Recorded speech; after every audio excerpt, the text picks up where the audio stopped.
দিছে, তাই আমরা একটু টাকা দিল, তা 50 টাকা হবে না, তাই আমি একটু টাকা নিলাম।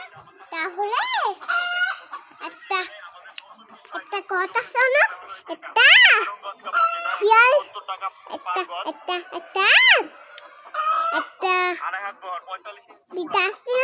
তা তুমি কি জুতো দিবা কিনা তাই বলো। আমার মার সঙ্গে তো অনেক কথা বলতেছো, আমার জুতো দিবা কিনা তাই বলো, না হলে আমি অন্য কোনো জুতোওয়ালার কাছ থেকে জুতো কিনে নেব। দিবা? হ্যাঁ হ্যাঁ, আমার মা কি বলিছে?